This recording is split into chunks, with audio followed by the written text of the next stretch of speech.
এবার আবহাওয়ার দিকে নজর রাখি, কারণ বেলা তো বাড়ছে এবং সেই বেলার বাড়ার সঙ্গে সঙ্গে গরমও বাড়ছে। কিন্তু এবার কলকাতায় তাপপ্রবাহের সতর্কতা জারি করা হলো। কলকাতায় তাপপ্রবাহের সতর্কতা, এবং শুধুমাত্র কলকাতা নয়, 2 চব্বিশ পরগনা অর্থাৎ উত্তর 24 পরগনা, দক্ষিণ 24 পরগনাতেও তাপপ্রবাহের সতর্কতা। আজ যারা বাইরে বেরিয়েছেন তারা ভালো মতন বুঝতে পারছেন, হাড়ে হাড়ে টের পাচ্ছেন যে কিভাবে গরম বাড়ছে। রীতিমতো চাঁদি ফাটা গরম, রোদের পাশাপাশি গরমও রয়েছে এবং তার পাশাপাশি তাপপ্রবাহের সতর্কতা কলকাতা 2 চব্বিশ পরগনায়। আর কোথায় কোথায় তাপপ্রবাহের সতর্কতা রয়েছে, কতদিন এরকম আবহাওয়া থাকবে জানাবেন আমাদের প্রতিনিধি বিশ্বজিৎ আমাদের সঙ্গে রয়েছেন। বিশ্বজিৎ, দেখো, রবিবার পর্যন্ত তাপপ্রবাহের সতর্কতা যেমন থাকবে, তেমনি শনিবার থেকে আবার বজ্রবিদ্যুৎ সহ বৃষ্টির সম্ভাবনা থাকছে। অর্থাৎ একদিকে তাপপ্রবাহ চলবে, অন্যদিকে বৃষ্টিও হবে শনিবার। তার আগে পর্যন্ত অর্থাৎ আগামীকাল বৃহস্পতিবার এবং শুক্রবার রীতিমতো চাঁদি ফাটা গরম যেমন থাকবে, আরো গরম বাড়বে। সর্বোচ্চ তাপমাত্রা আরো 2 থেকে 3 ডিগ্রি সেলসিয়াস বাড়তে পারে। অন্যদিকে পশ্চিমের থেকে শুষ্ক হাওয়া অর্থাৎ ড্রাই ওয়েস্টার্লি আসবে, আর এর ফলে চরম অস্বস্তিকর গরম আবহাওয়া থাকবে আগামী 2 থেকে 3 দিন। এবং শুক্রবারেও যেমন তাপপ্রবাহ সব থেকে বেশি থাকবে শনিবার, রবিবারেও বেশ কিছু জেলাতে তাপপ্রবাহ থাকবে। আমরা যদি দেখি যে বৃহস্পতিবার আগামীকাল পূর্ব মেদিনীপুর, পুরুলিয়া, বাঁকুড়া এবং পশ্চিম বর্ধমানে তাপপ্রবাহের সতর্কবার্তা জারি করা হয়েছে। শুক্রবার তাপপ্রবাহ থাকবে পূর্ব মেদিনীপুর, পুরুলিয়া, ঝাড়গ্রাম, পশ্চিম মেদিনীপুর, বাঁকুড়া, পশ্চিম বর্ধমান, পূর্ব বর্ধমান এবং বীরভূম জেলায়। এবং শনিবারও উত্তর 24 পরগনা, শনি ও রবিবার উত্তর ও দক্ষিণ 24 পরগনাতেও তাপপ্রবাহের সতর্কবার্তা থাকবে।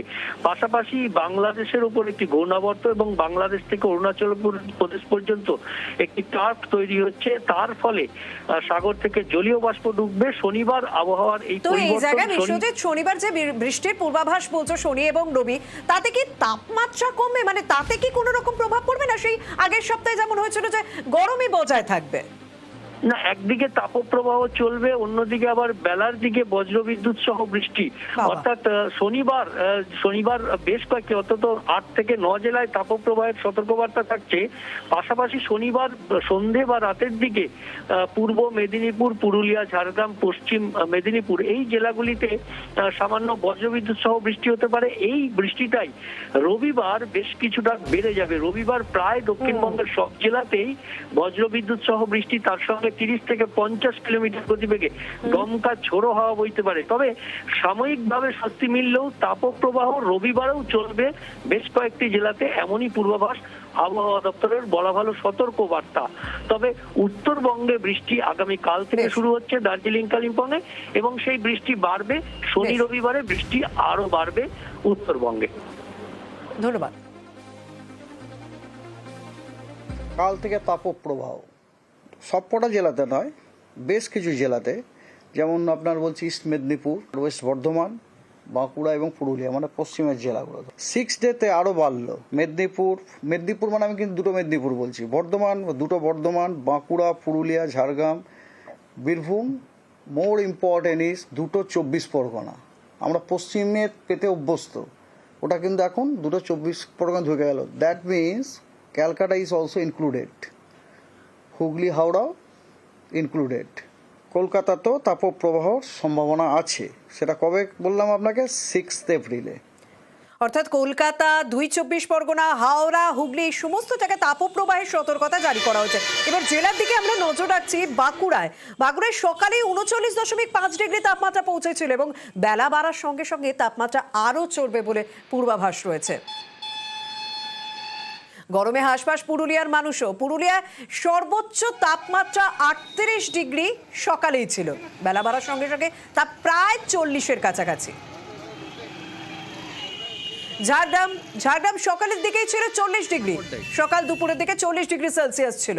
বেলা বাড়ার সঙ্গে সঙ্গে আরও তাপমাত্রা বাড়ছে, রীতিমতো ঝলসে যাচ্ছে। তীব্র গরমে পড়ছে মেদিনীপুরও।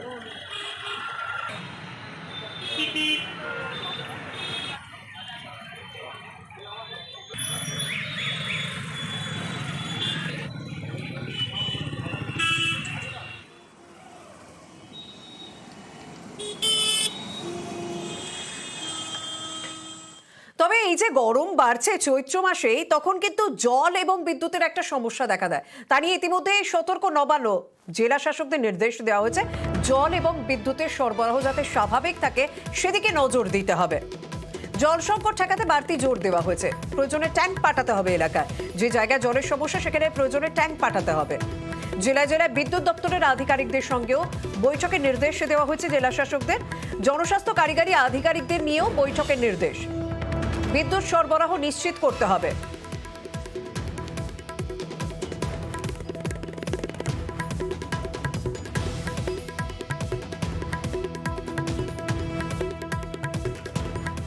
আর যেভাবে গরম বাড়ছে, রাজ্যের বিভিন্ন প্রান্তে বেশ ভালো ছবিও ধরা পড়ছে, কারণ পুলিশের পক্ষ থেকে সোদপুরে আমরা দেখছি যারা পড়ুয়া রয়েছেন তাদের হাতে জল, ওআরএস দেওয়া হচ্ছে।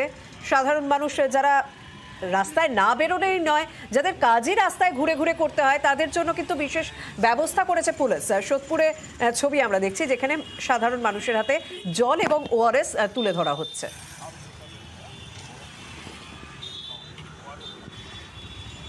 এই যে এত সূর্যের প্রখর তাপ, এই উষ্ণায়নে আমাদের যে সমস্ত ট্রাফিক পার্সোনাল যারা ডিউটি করে রাস্তায় দাঁড়িয়ে, আমরা যারা ডিউটি করি, আমরা আমাদের কর্মীদের এবং পথ চলতি মানুষ, গাড়ির চালক এবং স্কুলের বাচ্চাদের মানে মিনারেল ওয়াটার এবং তার সাথে আমরা ওআরএস দিচ্ছি, যাতে এই গরমে মানুষের কিছুটা রিলিফ হয়, যাতে ডিহাইড্রেশন না হয়ে যায়। প্রচন্ড সূর্যের যে তাপ,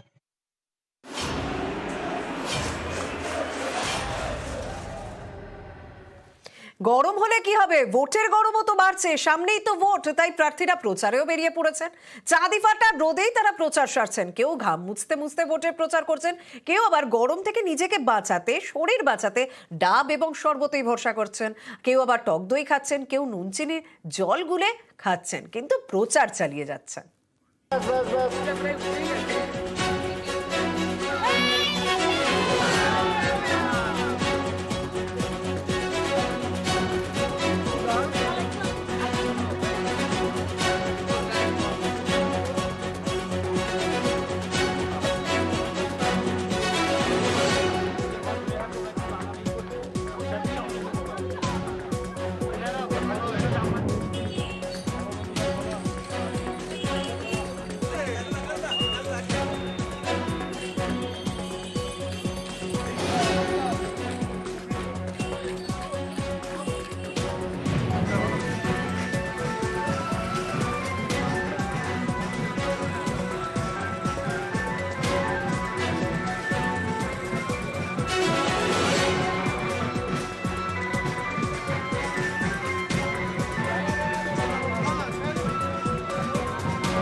ভোটের গরম চৈত্রের গরম হলে কি হবে, দমদমে তৃণমূল প্রার্থী সৌগত রায় তিনি কিন্তু প্রায় প্রত্যেক দিনই কোনো না কোনো খেলায় মাতছেন। ফুটবল ক্রিকেটের পর আজ সুইমিং পুলে।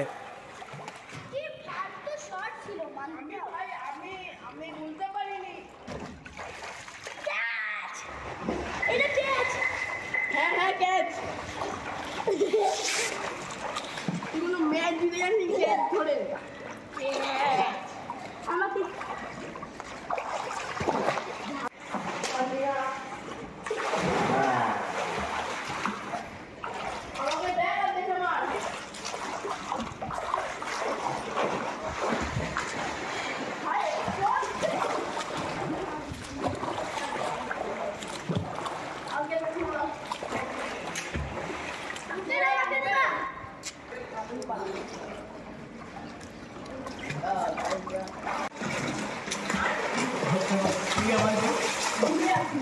সাঁতারই কাটলেন না, ওয়াটার পোলোতেও মাতলেন সৌগত রায়।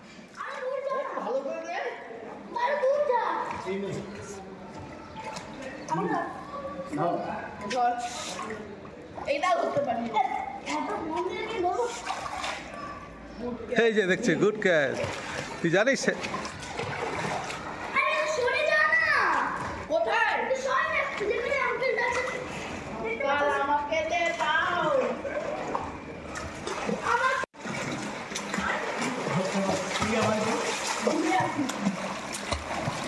দূরে